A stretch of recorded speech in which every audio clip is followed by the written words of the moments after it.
अस्सलाम वालेकुम रहमतुल्लाह। एक बार फिर मैं आपके सामने हाज़िर हूँ एक नए टॉपिक के साथ। और आज हम जश्न आज़ादी के सिलसिले पे थोड़ी सी गुफ्तगू रोशनी डालेंगे और इसको लेके कुछ अहम जो क्वेश्चंस हमारे दिलो दिमाग में रहते हैं उसके सिलसिले से भी कुछ बातें करेंगे।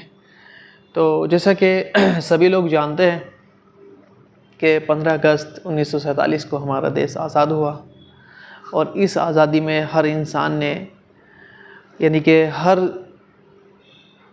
कौम के हर बंदे ने, हर धर्म के हर एक इंसान ने इसमें अपना खून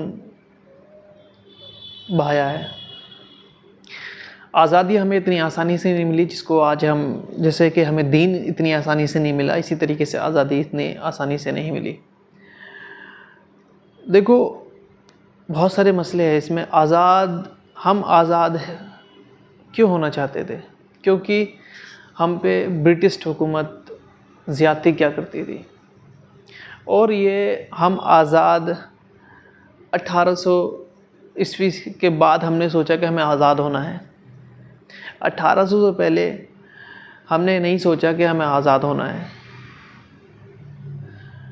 1700 कुछ ईस्वी में फिर जब कुछ जंगें हुई अंग्रेज़ों के साथ, उसके बाद भी इतनी चिंगारी नहीं उठी थी जितनी 1800 के बाद उठी है। 1800 के बाद इतनी तगड़ी चिंगारी उठी है 1800 ईस्वी में, जो पूरे 150 साल तक कंटिन्यू लड़ाइयाँ चलती रही।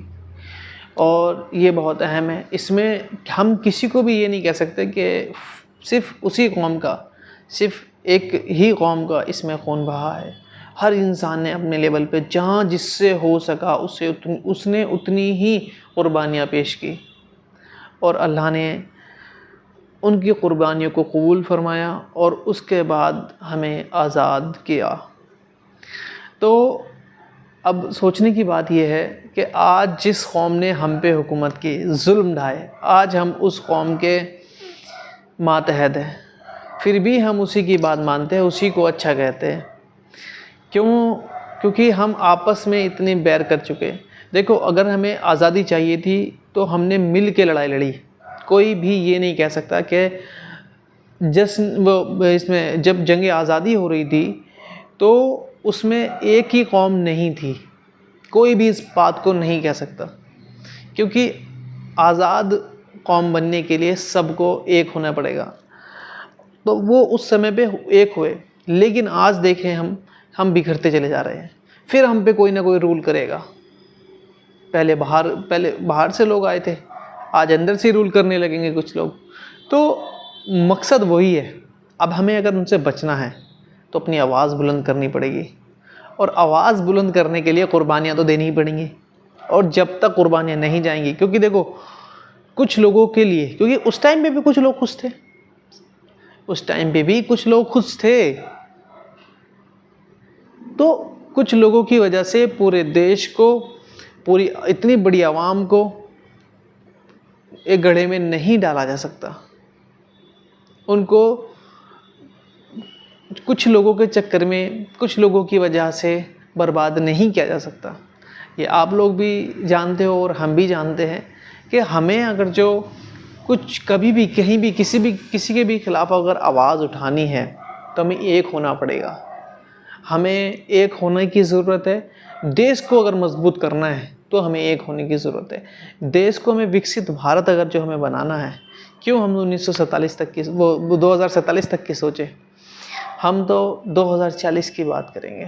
हमें 2040 तक ही विकसित भारत चाहिए, और विकसित भारत बनने के लिए हमें एक होने की ज़रूरत है। और जिस दिन इंशाल्लाह हम एक प्लेटफॉर्म पे खड़े होके हमारा सबका मन एक होगा, उस दिन हम विकसित भारत को अपना घोषित कर सकते हैं और उस दिन हम विकसित भी हो जाएंगे।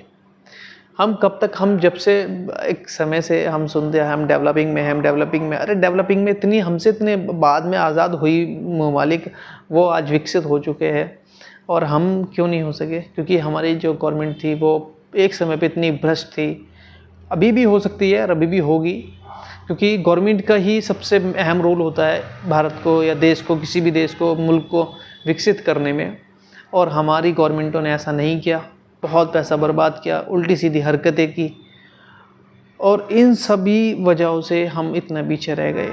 इतनी बेरोज़गारी आज हमारे देश में है, बहुत ज़्यादा बेरोज़गारी है। ग्रामीण इलाकों में चाहिए, जहाँ पे लोग तरसते हैं अच्छा खाना खाने के लिए।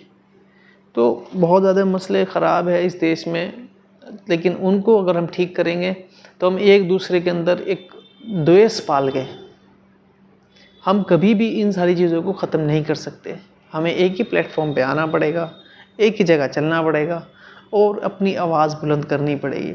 और सबसे अहम कि हमें आज़ादी के मौके पर तो सबको एक ही रहना है, और आज़ादी के मौके पर हमें सबको एक ही रहना चाहिए। और आज़ादी के साथ जिस दिन हम जैसे आज़ादी मनाते हैं उसी दिन हमें हर दिन आज़ादी का मनाना चाहिए, एक होकर रहना चाहिए। इसमें हर इंसान की कुर्बानी है, और जो लोग हमसे अलग होना चाहते थे वो अलग हो गए।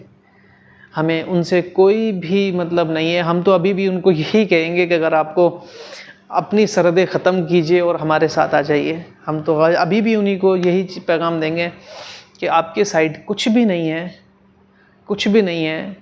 आपने जिस लिए मुल्क बनाया था आप उससे बिल्कुल अलग हो चुके हैं, दस्तबरदार हो चुके हैं।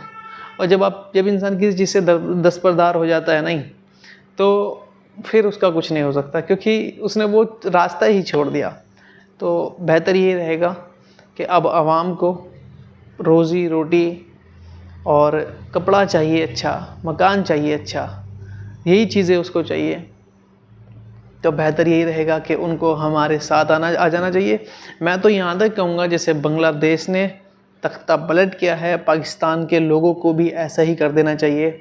और इसके साथ साथ अपनी फ़ौज को ख़त्म करके हिंदुस्तान में मिला देना चाहिए, मैं तो ये कहता हूँ।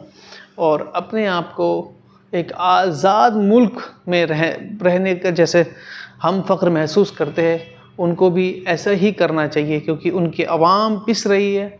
और उस आवाम की वजह से मैं ये सारी चीज़ें बोल रहा हूँ, क्योंकि आवाम की कोई गलती नहीं होती, गलती तो कुछ चंद लोगों की होती है जो भुगतनी आवाम को पड़ती है।